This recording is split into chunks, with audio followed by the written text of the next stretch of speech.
5월 8일 아침이었는데 중국에 있을 때 오늘 예배에 참석하신 어떤 성도님이 제게 문자 하나를 보냈습니다.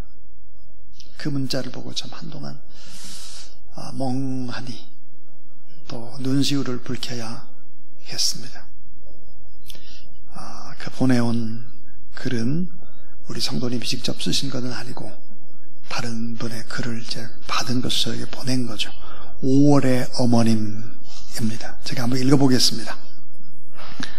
사업을 하는 지인의 어머니는 98세에 돌아가셨는데, 물론 모두들 장수하셔서 호상이라고 했지만 몇백 년을 사신들 자식에게 어찌 장수이며 호상이라고 여길 수 있을까요? 그분의 어머니는 근 10년을 치매로 앓으셨는데 치매에 걸린 어머니를 그분의 형님 내외가 모셨습니다. 치매 환자가 늘 그러하듯 어머님은 집을 나가 길을 잃어보기도 하고 알 수 없는 이상한 행동을 해서 그분 형님 내외가 무척이나 힘들었다고 했습니다. 어머니의 병이 점점 깊어갈 즈음에 둘째 아들인 그분은 사업의 부도로 집도 잃고 아내와도 이혼을 하게 되었기에 세상이 싫어져서 노숙인 처지로 이리저리를 떠돌아다니고 있었습니다. 그러던 어느 날 인생이 너무 허무하고 더 이상 연명할 희망이 없다고 결론을 내린 그는 이제 그만 생을 마감할 생각을 한 뒤에 마지막으로 어머님을 뵙고 갈 요량으로 형에게 전화를 걸었습니다. 어머니를 뵈러 가겠습니다. 이렇게 전했습니다. 형은 어머니에게 그 말을 전했고 둘째 아들이 온다는 말에 치매에 걸린 어머니는 예전에 맑은 눈망울로 들뜨셔서 어쩔 줄 몰라 하셨습니다. 그날 저녁이 되어서 둘째 아들이 도착하지 않자 형 내외는 할 수 없이 어머니의 식사를 먼저 차려드렸는데 어머니는 식사를 하는 척하면서 식구들의 눈치를 보더니 밥상 위에 음식들을 몰래 어머니 주머니에 챙겨놓고 있었습니다. 가족들이 그걸 보고 놀라서 말렸지만 어머님은 큰 소리로 악을 쓰며 맨손으로 뜨거운 찌개 속에 건더기를 꺼내서 주머니에 마구마구 넣더니만 혹 누구에게 빼앗기기라도 할까봐 바로 안방으로 들어가 문을 꽝 소리 나도록 닫더니 다시는 나오지 않았습니다. 이런 일이 있은 후 늦은 밤이 되어서야 둘째 아들이 왔습니다. 어머니, 저 왔습니다. 이 소리에 둘째 아들의 목소리를 듣고 어느 누가 불러도 나오지 않던 어머니는 본능적으로 방문을 박차고 나오시더니 형 내외가 상을 차리기도 전에 어머니는 주머니에서 함께 뒤섞인 음식들을 꺼내놓으면서 말했습니다. 아가, 배고프지? 식기 전에 어서 먹으렴. 둘째 아들이 어머니의 손을 보니 뜨거운 데 되어서 군데군데 물집이 돋아 있었는데 형 내외에게 좀 전에 이야기를 전해들은 둘째 아들은 명치를 못에 찔린 듯 가슴이 아파 아무 말도 못한 채 그의 어머니를 부여안고 하염없이 울었다고 하였습니다. 어머니는 다른 것은 다 몰라도 둘째 아들이 어려운 상황에 처해 있다는 것을 본능적으로 알고 있었던 것으로 보였습니다. 어머니는 자식 입에 밥이 들어가는 것에 가장 행복한 사람입니다. 어머니는 자식에게 밥을 먹이기 위해서는 내 혼몸 부서지는 것 좀 아무것도 아닌 것 같이 여기는 사람입니다. 그래서 어머니는 자식에겐 언제나 바보, 천치, 멍청이가 어머니입니다. 아무 희망 없이 살아왔던 지인은 어머님의 그 물집 잡힌 손을 항상 떠올리며 그가 생각했던 생의 포기를 접고 다시 사회로 나갔고 그런 죽을 고생으로 밑바닥부터 다시 시작, 번듯한 중소기업을 창업해 다시 당당하게 일어서게 되었습니다. 그리고 어머니가 돌아가신 지 한참이 되었지만 지금도 힘든 시기에 처하면 자신을 부르는 어머니의 애탄 목소리를 떠올린다고 했습니다. 아가, 배고프지? 식기 전에 어서 먹으렴. 내겐 늘 아름다운 나의 어머니, 이제는 결코 뵙지 못하지만 그래도 어머님의 모습은 아직도 내 삶의 지침이며 처방입니다. 자, 이 같은 마음이 어머님의 마음입니다. 그러나 아버님께서는 또 다른 크고 깊은 드러나지 않는 사랑의 강이 아버지의 마음속에도 흐르고 있습니다. 자, 성경은 어머니와 아버지의 공경에 대해서 뭐라고 말씀하나? 이렇게 말씀을 합니다. 너를 낳은 아비에게 청종하고 내 늙은 어미를 경히 여기지 말지니라. 내 부모를 즐겁게 하며 너를 낳은 어미를 기쁘게 하라. 잠언 23장 22절입니다. 문삼석이라는 시인이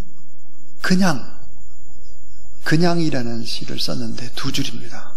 그냥. 엄마, 내가 왜 좋아? 그냥. 넌 왜 엄마가 좋아? 그냥. 참 짧은 두 줄이지만 뭐라고 설명할 것이 없죠. 그냥 좋은 것입니다. 그냥. 저의 어머님은 이 세상에 계셨을 때 가장 많이 하셨던 말씀이 있습니다. 제가 참 듣기 싫어하는 말씀이었는데 그 말씀이 어떤 말씀이었을까? 이런 이야기였습니다. 부족하고 못난 엄마를 만나서 엄마가 미안하다.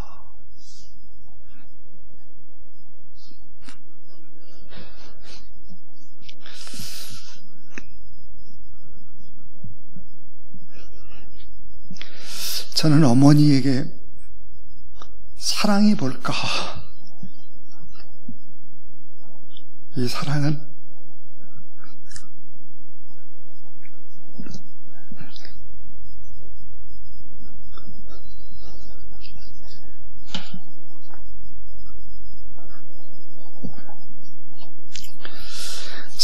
미안하다고 말하는 것이다. 권리를 막 주장하거나 그런 것이 아니라 늘 미안합니다. 내가 부족해서 미안하고 내가 많은 은혜를 받았는데 갚지 못해서 미안합니다. 이 사랑은 미안하다고 말할 수 있는 용기죠. 그게 사랑이라고 저는 어머니께 배웠습니다. 자, 여러분, 부모님은 누구일까? 부모님. 이 부모님은 하나님을 대신해서 생명을 우리에게 주신 분이죠. 생명. 그러니까 이 부모님은 하나님의 대리자입니다. 그러니까 하나님의 동역자인 것이죠. 자, 하나님이 직접 만든, 성인으로 만든 사람이 바로 아담입니다. 근데 아담이 범죄하죠. 그러니까 하나님께서는 예수 그리스도를 여인의 태를 빌립니다. 여자의 태를 빌려서 마리아의 태를 빌려서 결국은 예수 그리스도를 낳죠. 예수 그리스도는 둘째 아담입니다. 이 둘째 아담을 통해서 결국은 우리를 구원하시는 것이 하나님의 계획이죠. 그러니까 이 어머니의 아버지는 누구일까? 그분은 하나님의 대리자요, 하나님의 대행자요, 하나님의 동역자다, 이렇게 말할 수 있을 것입니다. 자, 이 부모님은 어떤 분일까? 사랑과 생명과 권위를 가진 분이십니다. 권위. 그래서 우리는 오직 하나님께만 경외한다, 오직 하나님을 경외해야 된다, 우리가 이렇게 배웠는데 사실은 경외라는 단어를 붙이는 단 한 번의 예외가 있습니다. 레위기 19장 3절입니다. 따라하세요. 너의 각 사람은 부모를 경외하고, 부모를 경외하라는 거예요. 하나님을 경외하고 그 부모를 경외하라. 잠언 30장 17절에 아비를 조롱하며 어미를 순종하기를 싫어하는 자는 그 눈은 꼴찌하기에 까맣게 쪼이고 독수리 새끼에 먹히리라 그랬습니다. 그러니까 부모는 순종해야 될 대상입니다. 자, 만약에 구약 성경에 보니까 안식일을 잘 지키지 않는다면 어떻게 될까? 또 부모 공경을 잘 하지 않는다면 어떻게 될까? 동일하게 어떻게 될까요? 생명이 길지 못하다 그랬어요. 건강하게 오래오래 잘 살 수가 없다. 하나님을 경외하지 않고 그 부모를 경외하지 않으면 생명이 짧다 그랬습니다. 만약 계속해서 하나님을 경외하지 않고 부모를 경외하지 않을 때 어떻게 하라고 성경은 얘기하느냐? 돌로 쳐 죽이라고 그럽니다. 엄격한 명령이죠. 자, 계속 지키지 않게 되면 개인이 망할 뿐만 아니라 가정이 망하고 그 다음에 사회가, 민족이, 나라가 망할 수밖에 없다라고 하는 것이 성경입니다. 왜 부모를 공경해야 될까? 하나님의 명령이기 때문입니다. 또 옳고 마땅한 일이기 때문이죠. 주님을 기쁘시게 하는 일입니다. 윤리의 근본이고 출발이죠. 가장 위대한 윤리 도덕의 질서가 뭘까? 부모를 공경하는 데서부터 출발합니다. 자, 부모 공경은 곧 하나님에 대한 공경이다. 그래서 모든 인간관계의 근본이고 관계 축복의 근원이 되는 것입니다. 자, 십계명은 여러분 두 돌판으로 되어 있는데요. 첫 번째 돌판이 1계명에서부터 4계명까지입니다. 그럼 두 번째 돌판은 어떻게 될까? 두 번째 돌판은 6계명에서 10계명 돌판입니다.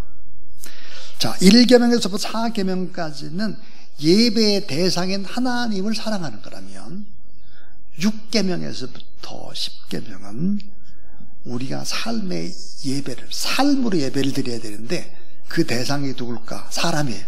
그러니까 사람을 사랑하라는 거죠. 그러니까 하나님 사랑, 사람 사랑, 하나님 사랑, 이웃 사랑, 그 중간을 이어주는 것이 바로 부모 공경입니다.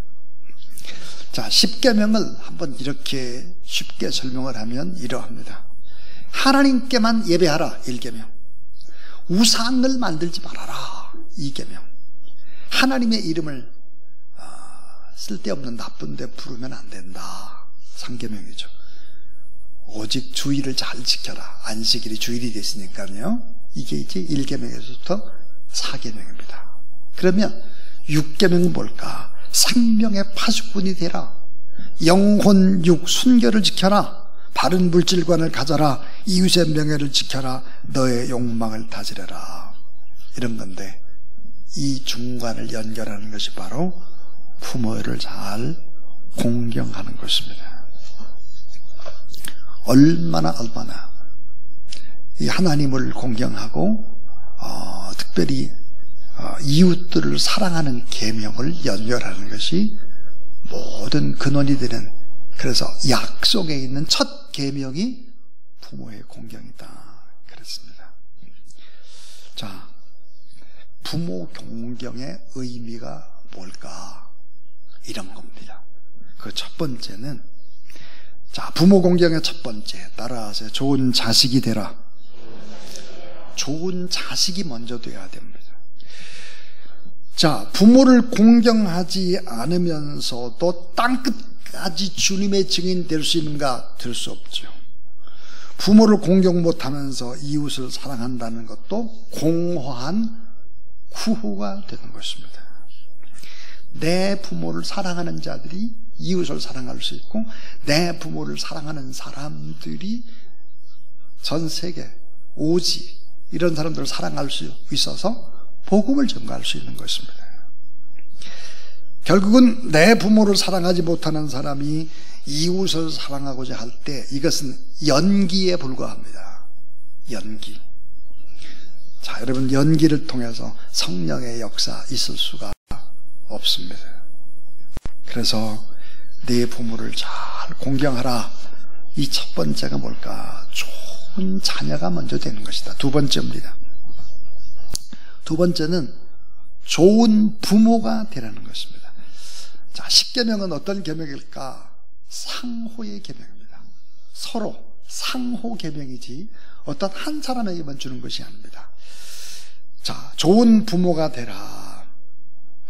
자, 십계명에 모든 총체적인 제목을 붙이라 그러면 십계명은 이렇게 말할 수 있습니다. 따라하세요. 사랑하며 섬기는 행복. 사랑하며 섬기는 행복이에요. 이게 십계명의 요약인데 이 상호적인 계명이죠. 자, 내 부모를 공경하라. 또 사실은 부모가 자식에게 어떻게 하든 상관없이 자식만 부모를 공경하라, 그런 말이 아닙니다. 자식이 부모를 공경하도록 부모는 부모의 의무를 사랑으로 다하라, 그 말이죠. 그러니까 부모님을 공경하라 이 말 속에 담겨져 있는 것은 뭘까? 자식의 공경을 받기에 합당한 좋은 부모가 먼저 돼야 한다 하는 것입니다. 자, 성경에는 내 부모를 공경하라가 딱 3번 나옵니다. 딱 3번. 자, 부모를 공경하라 딱 3번이 나오고 나머지는 뭐겠습니까? 좋은 부모가 먼저 되라입니다. 좋은 부모가 먼저 되는 오늘 예배드리는 여러분들 주의 이름으로 축원합니다. 자, 부모 공경의 의미, 좋은 자식이 되어야 합니다. 좋은 부모가 되어야 합니다. 마지막 3번째는 권위와 질서에 대한 본질의 계명입니다. 권위와 질서에 대한 본의의 계명이 뭘까? 십계명입니다. 그러니까 부모 공경이 무너지면 권위가 무너집니다. 질서가 무너집니다. 나라가 잘못됩니다. 엄청난 도미나 현상이 일어나게 되는 것입니다. 무서운 도미나 현상. 그러니까 도미노가 뭡니까? 하나가 쓰러지면 옆에 걸 또 쓰러뜨려. 전부 다 쓰러지는 거예요. 부모 공경을 이 계명을 지키지 아니할 때 어떤 일이 벌어질까? 제6계명이 파괴됩니다. 6계명, 살인하게 되죠. 인간 보호의 벽이 무너지죠. 자, 7계명이 그 다음에 무너집니다. 간음하게 되죠. 그 다음 8계명이 허물어집니다. 도둑질, 강도들이 판을 치는 이런 세상이 되죠. 9계명이 뭘까? 수많은 거짓 증거, 믿을 수 없는 사회, 너무나 냉엄한 사회. 나는 혼자야, 싸늘합니다. 이런 사회가 되고 마는 거죠. 10계명 어떻게 될까? 생각이 모두 다 파멸돼서 결국은 탐내고 우상숭배에 빠지게 된다 하는 것입니다. 그러니까 이 부모를 잘 공경하라고 하는 것은 어떤 의미를 가질까? 그것은 여러분, 이 부모를 잘 공경하는 개인이 복을 받고, 가정이 복을 받고, 사회가 복을 받고, 나라가 복을 받는 거예요. 결국은 이 부모 공경의 이 제5계명을 잘 지켜내지 않으면 가정도 나라도 다 도미노 현상이 일어나요. 질서가 다, 권위가 다 깨져버려요. 인간관계 파괴돼요. 믿을 수 없어요. 강도가 판쳐요. 이런 사회가 되고 만다 하는 것입니다. 자, 이제 저는 결론의 얘기를 하려고 합니다. 자, 나의 엄마 아빠가 예수 그리스도를 잘 믿어서 이 복음을 나에게 전해줬으면, 엄마 아빠는 가장 위대한 유산을 자녀에게 물려준 겁니다. 가장 위대한 유산을 물려줬다. 그런데 엄마 아빠가 예수 그리스도를 믿질 않아요. 자녀는 믿는데.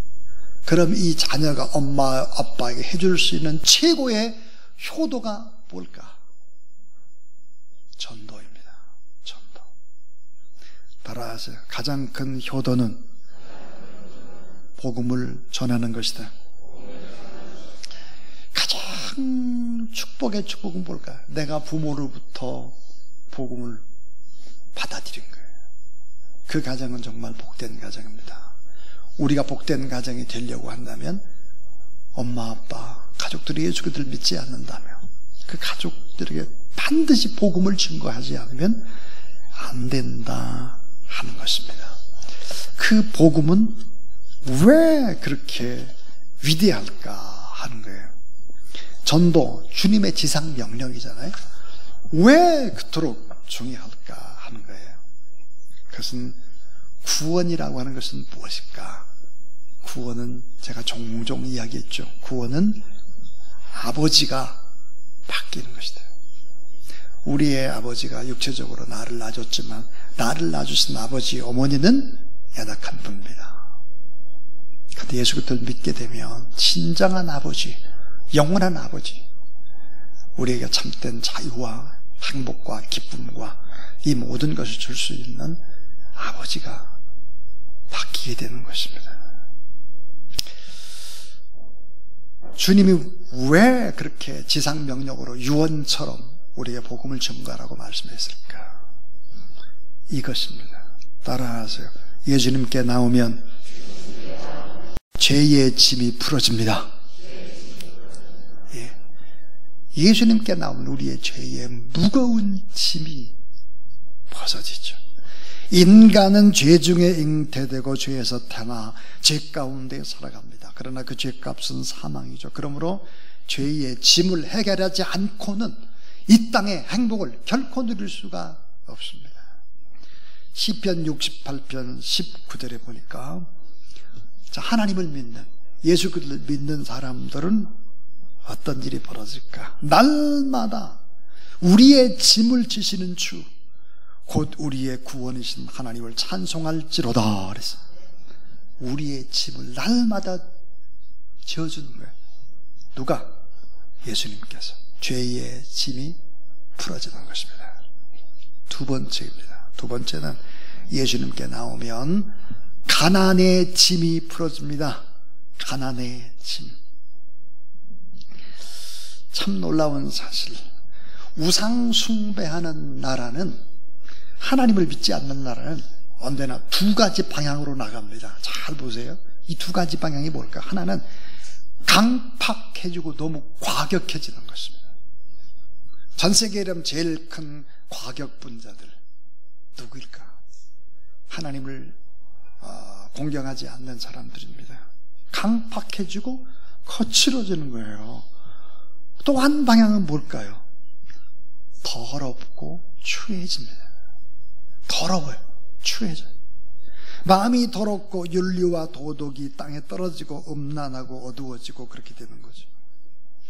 결국은 어때요?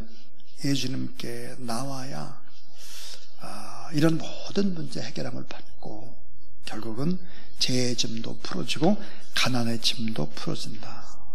또 세 번째는 예수님께 나오게 되면 질병의 짐이 풀어집니다. 질병. 어떤 질병일까? 제일 무서운 고통. 하나님과 우리와의 관계죠. 영적인 질병. 그 다음 우리 마음속에 근심, 걱정, 염려라고 하는 마음의 질병, 정신적인 질병, 육체적인 질병, 이런 질병들. 결국은 이 질병은 인간의 행복을 빼앗아갑니다.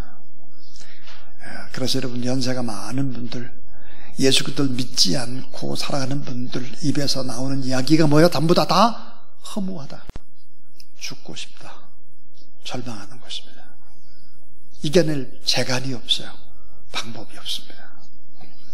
제일 중요한 거 따라하세요. 예수님께 나오면 죽음의 짐이 풀어집니다. 오늘 밤 죽음의 사자가 내 곁에 찾아온다 할지라도 내가 영원히 하나님의 나라 갈 수 있다는 이런 확신을 가지고 삶을 살아내는, 그래서 여러분은 가장 가장 최고의 축복, 최고의 유산이 뭘까? 자녀에게 줄 수 있는, 부모가 자녀에게 줄 수 있는 최고의 유산은 돈이 아닙니다.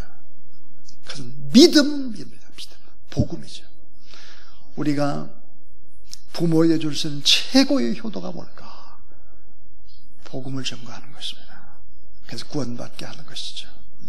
이런 놀라운 은혜와 축복 역사가 여러분의 가문 가운데 있게 되기를 주의 이름으로 축원합니다.